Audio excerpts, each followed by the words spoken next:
루비 컴포라디에요.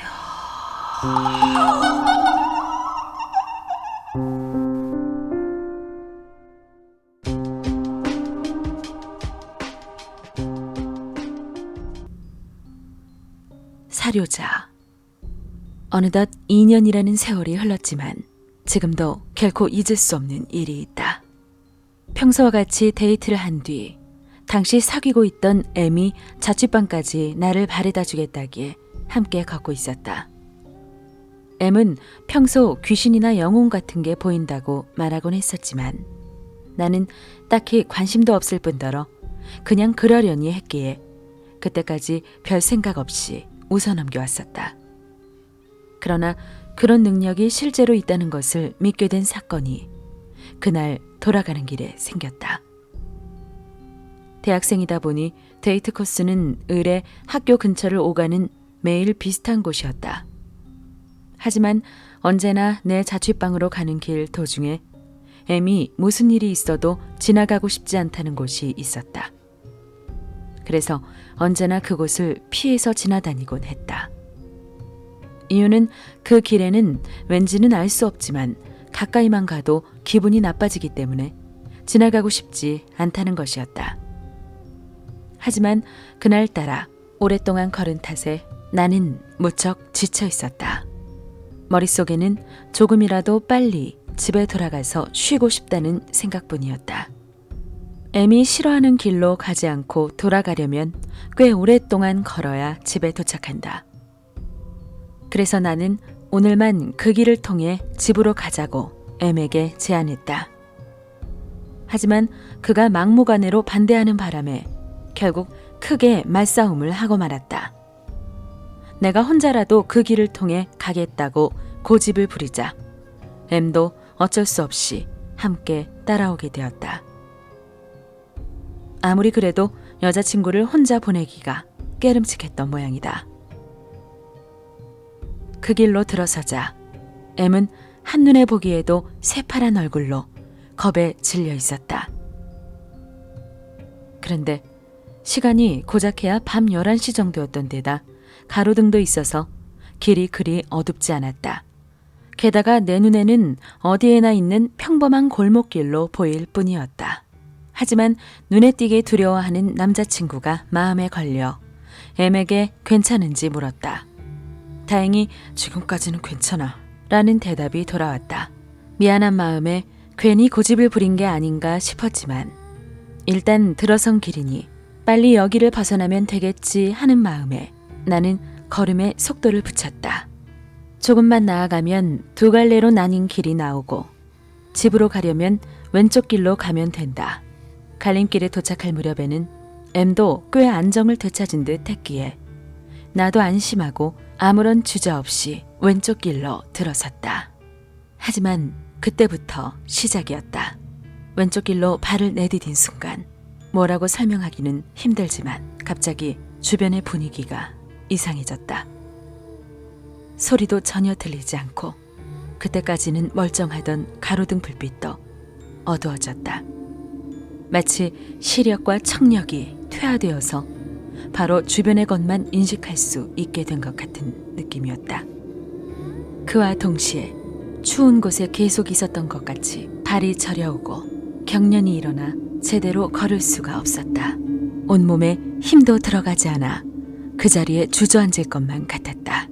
하지만 어째서인지 힘도 하나도 없고 덜덜 떨리기까지 하는데 발이 온몸을 떠받치듯 버티고 있어서 나는 그저 제자리에 내내 서 있을 뿐이었다. 그때 갑자기 앞에서 휙 하고 돌풍 같은 것이 불어왔다. 마치 옆으로 전철이나 커다란 자동차가 지나간 것 같은 느낌이었다. 그리고 그 순간 사려자, 사려자, 사려자, 사려자, 사려자 라고 하는 크고 작은 목소리가 주위에 울려 퍼졌다. 가깝게는 귓전에서 바로 들리는 것도 있고 저 멀리 어딘가에서 외치는 듯 메아리처럼 들리는 것도 있었다. 그렇게 한동안 아우성처럼 시끄럽게 소리가 지나갔다. 돌풍 같은 것이 지나간 후에도 나는 아연실색하고 있을 뿐이었다.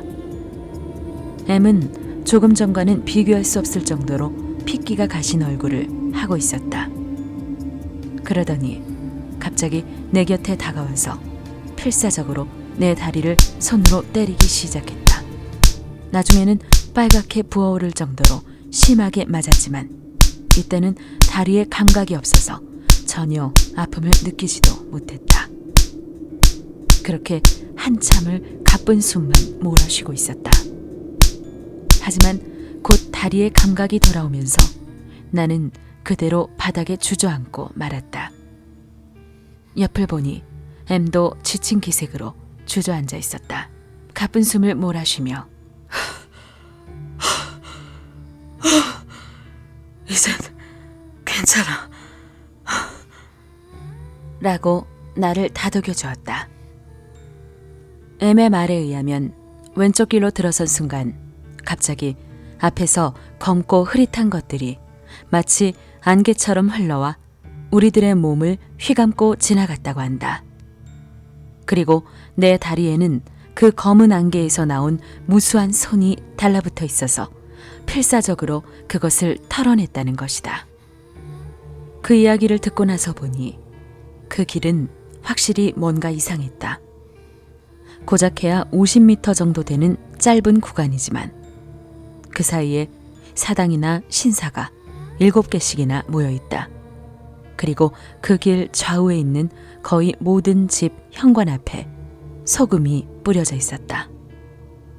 그 중에는 술이 놓여 있거나 부적이 몇 장 붙어 있는 집도 보인다. 무엇보다도 도시 한복판인데도 불구하고 여기저기에 낡고 허름한 폐가들이 눈에 띄었다. 게다가 이 길을 피해서 가면 엄청나게 돌아가야 하는 것 자체도 이상한 일이었다. 도시계획에 의해 설계된 도로인데도 유독 이곳만 직접 지나가지 않으면 주변으로 크게 우회해서 지나가야만 하는 위치였다. 그렇지 않으면 아예 막다른 골목으로 이어져 오도 가도 못하게 된다. 직접 겪은 일도 있을 뿐더러 뭔가 사연이 있는 게 분명하다고 생각한 나는 동네 토박이인 학교 선배에게 그 길에 관해 물었다. 그 선배의 말에 따르면 그 구역에는 과거 소위 불악이라고 불리는 하층민 거주 지구가 있었다고 한다. 그 당시 뭔가 꺼림칙한 사건이 있었던 모양인데 불악 자체는 2차 세계대전이 끝나기도 전에 사라지고 말았고 그 사건 자체는 금기시되어 전해지지 않았기에 선배도 모른다고 했다. 그 후에도 지역 사람들은 이 땅 자체를 저주받은 곳으로 여기며 결코 발을 들여놓으려 하지 않았다고 한다. 하지만 전쟁이 끝나고 20년 정도 지날 무렵부터 외지인들이 개발을 시작하면서 지금과 같은 형태로 도로가 났다는 것이다. 그 후로도 오랫동안 내 가슴 속에는 의문이 남았다. 도대체 그 불악에서는 무슨 일이 벌어졌던 것일까? 사료자라는 말은 무슨 뜻이었던 것일까? 그리고 그 진실을 2년이나 지난 지금에 와서야 겨우 알게 되었다.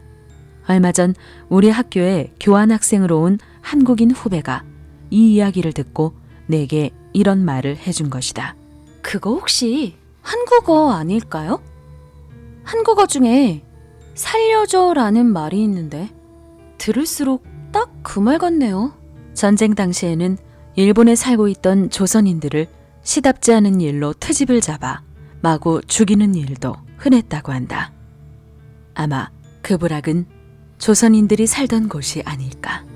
억울하게 세상을 떠난 그들이 아직까지도 울부짖으며 고통스러워하고 있는 것일지도 모른다.